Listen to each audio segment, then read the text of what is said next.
পুরা দেশে তোলপাড় যে মামুনুল হক সাহেব আগে মূর্তি বিরোধী যেই ভূমিকা রেখেছেন জুলাইয়ের মূর্তির ব্যাপারে উনি সেই ভূমিকা রাখছেন না কেন, এটা হলো একটা প্রশ্ন। নাম্বার 2, অনেকে বলতেছেন যে উনি নাকি সুবিধাবাদী ফতোয়া দিচ্ছেন, আরো বিভিন্ন গালিগালাজ তো আমাদের ভাইদের থাকে। দুইটা প্রশ্নের দ্বিতীয় প্রশ্ন থেকে উত্তরটা আমাদের শুরু করা উচিত যে উনি কি তাহলে সুবিধাবাদী ফতোয়া দিচ্ছেন কিনা।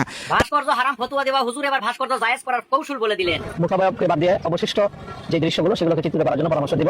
সেখানে খুব বেশি পরিবর্তনের প্রয়োজন হবে না। ইসলামে প্রাণীর যে মুখাবয়ব সেটাকেই মূলত নিষিদ্ধ করা হয়েছে। কাজে সেই জায়গাটুকু যদি একটু করে দেওয়া হয়, মুখাবয়বটাকে মুছে ফেলা হয়, তাহলে বাকি দৃশ্য সব অথবা বাকি রেপ্লিকা বাকি ভাস্কর্য সেগুলো নিষিদ্ধ হবে না। ওনার ফতোয়াটা হলো মুখমণ্ডল মুছে দিলে এটা জায়েজ হয়ে যায়। এখন আমরা দেখি এই ফতোয়াটা কি ওনার নিজের না আসলেই ফতোয়া এটা। এখন এটা দেখে তারপরে প্রথম প্রশ্নের জবাবে আমরা আসবো, যেটা আপনাদের মেইন প্রশ্ন।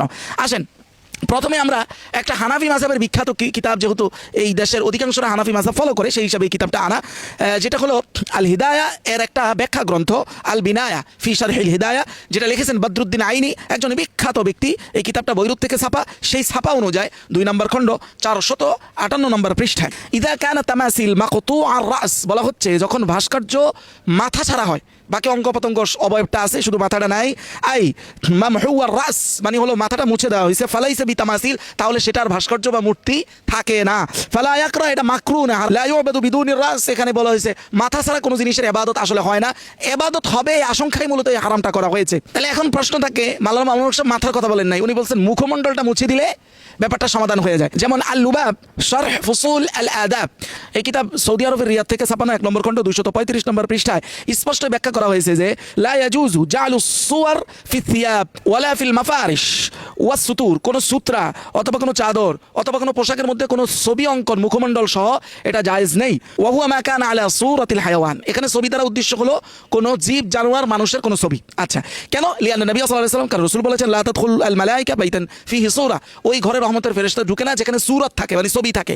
এরপরে ব্যাখ্যা করে বলা হচ্ছে আল মুরাদু বিস সূরা, এখানে সূরাত দ্বারা হুনা এখানে উদ্দেশ্য হলো সূরা আল ওয়ুজুহ মানে চেহারা, সূরাত দ্বারা চেহারাই উদ্দেশ্য। এখানে বলা হয়েছে যেখানে সূরাতের কথা বলা হবে লফজান শব্দগতভাবে, এখানে সবসময় উদ্দেশ্য হবে চেহারা। আরও সহিহ মুসলিমের আরেকটা হাদিস, আরেকটা ঘটনা দ্বারাও এখানে স্বীকৃতি দেওয়া হয়েছে। দেখেন, একটা হাদিস রাসূল যেটা সহিহ মুসলিমের চাল, ইন্নাল্লাহ নিশ্চয়ই আল্লাহ লা ইয়ানজুরু ইলা সুওয়ারিকুম, কিছু কিছু ব্যক্তির সূরাতের দিকে আল্লাহ তাকাবেন না কিয়ামতের দিন, মানে আল্লাহ তোমাদের সুয়ার এটা সূরাতের বহু বচন, মানে তোমাদের সূরত ছবির দিকে আল্লাহ তাকাবেন না। এর অর্থ কি? লেখা হয়েছে আই ওয়ুজুহিকুম, অর্থাৎ আল্লাহ তাদের চেহারার দিকে তাকাবেন না। এবং আরেকটা ঘটনা বর্ণনা করেছে ওয়া ফি কিসসাতির রাজুলিল্লাযী লা তামা জারিয়াতান, ওই ব্যক্তির ঘটনা যে তার বান্দির গালে একটা থাপ্পড় দিয়েছিল। ওই সময় তাকে বলা হয়েছিল যে আমা আলিমতা আন্না সূরা মুহতারামা, তুমি কি জানো না যে সূরত এটা সম্মানিত? এক সূরত দ্বারা উদ্দেশ্য কি? তুমি কি জানো না যে সূরত এটা সম্মানিত জিনিস? সূরতের উপরে কেন থাপ্পড় দিলা? এখানে সূরত দ্বারা বলা হয়েছে এই যে এখানে উদ্দেশ্য হলো চেহারা, মানে গাল, যেখানে তুমি থাপ্পড়টা দিছো, আই দরবুল ওয়াজহ মানে চেহারার উপরে প্রহার করা, এটা সম্পূর্ণ হারাম। আল্লাহ চেহারাকে সবকিছুর চাইতে সম্মানিত করেছে, আর সেই চেহারা মুখমণ্ডল থাকলে সেই ভাস্কর্যটা হারাম ভাস্কর্য হয়, আর না হয়তো হয় না। এটা মামুনুল হক সাহেবের ফতোয়া না, এটাই ইসলামের সহি ফতোয়া। এবার আপনাদের প্রথম প্রশ্নে আসি, তাহলে মূর্তি বিরোধী আন্দোলন যেটা শেখ মুজিবের মূর্তি কেন্দ্রিক করেছিলেন, সেটাতে ওনার যে ভূমিকা, এখন সেই ভূমিকা নাই কেন? কথা দুইটা। 1 নম্বর হলো শেখ মুজিবের যে মূর্তিটা ছিল সেটা কি ছিল?